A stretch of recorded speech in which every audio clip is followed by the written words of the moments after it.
Hi, this is a video over slope of a line. So to talk about slope of a line, that's a word that we use a lot. And slope is a measure of steepness.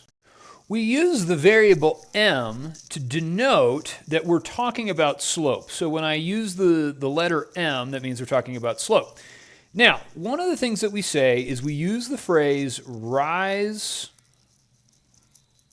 over run, okay? This is also used to say the change in y divided by the change in x. And when I use this little triangle here, that means the word change. And we also have 4 types of slope. Okay, so 4 types. And what that's going to look like is this. I draw this picture all the time. I have a positive slope, I have a negative slope, I have a 0 slope, and I have an undefined slope.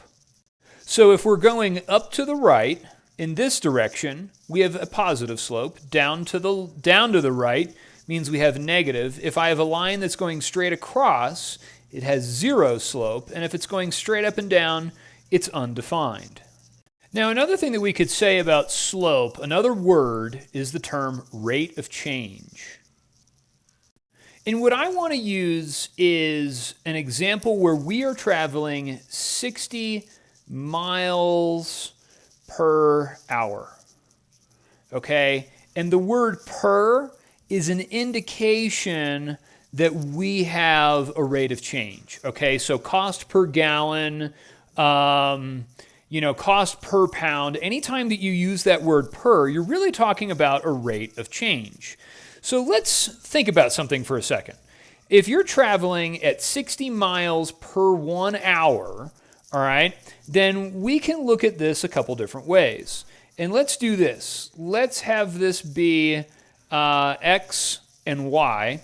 And remember, we're talking about the change in y divided by the change in x. So if I were to go about this and say 60 miles per 1 hour, then this is my y value, and this is my x value. So y is miles, and x is in hours. Okay, so at 0 hours, we've gone 0 miles. If we're thinking of a scenario, a real-world scenario that applies this. Now, after 1 hour, we've traveled a total of 60 miles. Now, if I go in and we travel 2 hours, then we've traveled a total of 120 miles. And if I go even further, let's say we're traveling for 3 hours, then we've gone a total of 180 miles. So thinking about a table of values to look at this, think about your change in x, or change in y, divided by your change in x. So to go from one column to the next, what you're doing is you're adding 60 to each column, okay? And then for x, you're adding 1, okay? And what we do then is we look at that, and looking at a table, we look at the change that's happening for our y values, which is 60 miles per each hour. And that's how we write that given a table. Now let's draw a graph, okay? And so using this information, what I want to do is I'm going to come in here and I'm going to draw a graph.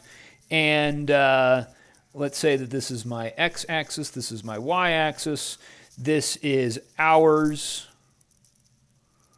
this is miles, okay? And so I'm going to label this out. I got 0, I've got 1, 2, and 3, okay? And then I'm going to do 60 here, 120 here, and then 180 here. All right, and then all I'm going to do is I'm going to take these points that I had here, all right, and I'm going to plot them as a graph here. So I'm going to plot the point 0, 0. I'm going to plot the point 160, 2, 120, and then 3, 180, okay? And what I'm going to do is I'm going to look at my rise over run. So looking at a graph, I can look at this and go, all right, well, I'm going up 60, going over 1. And it's the stair-step model that you want to be able to do when you're given a graph. And I know this graph isn't perfect, but it looks pretty good. 60 and then over 1, and that's the idea. And so we have a line here. So if you're traveling at a constant speed going 60 miles an hour, then you have this linear relationship. And the steepness of this line, 60 over 1, is the same thing as your slope, okay? So the slope of this line, m, is going to be equal to 60, okay? And you can put it divided by 1, that's fine, but 60 divided by 1 is just going to give you 60. All right, so the question is, you have all these different points, right?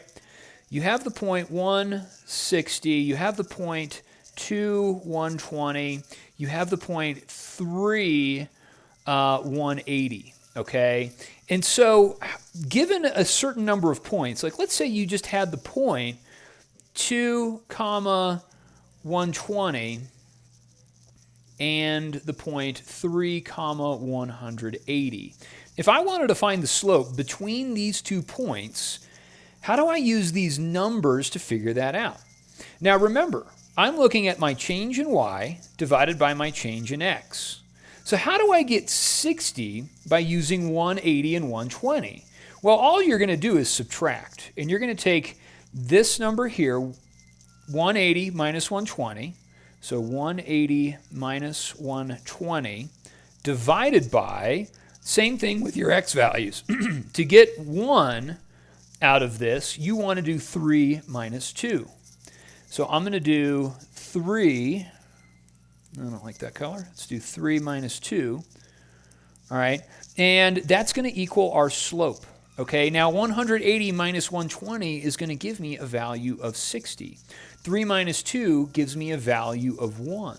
Okay, 60 divided by 1 is just 60. So given 2 points, you can do this. Now let's write a formula real quick, and that'll be the last thing we do. Given 2 points, what I want to do is calculate the slope. All right, and so I'm going to call this x sub 1, comma, y sub 1, x sub 2, comma, y sub 2, all right? And what I'm doing is I have 2 points, okay? Remember that each of these were x and y values, okay? But in order for me to distinguish between them, I had to create the little 1 and the little 2. All that means is that this is my first point, this is my second point. So I'm going to label this x1, y1, x2, y2, okay?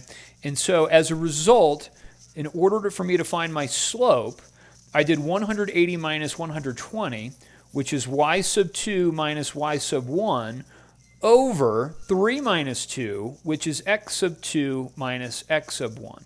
And all I'm doing here is coming up with a formula to use, given 2 points, for me to calculate the slope. Okay, and this will work for any 2 points. The order of this doesn't matter. All right, I could do whichever one I wanted, but that's the idea. All right, so I hope you enjoyed this video. Hopefully it makes sense. Let me know if you have any questions. Thanks. Bye.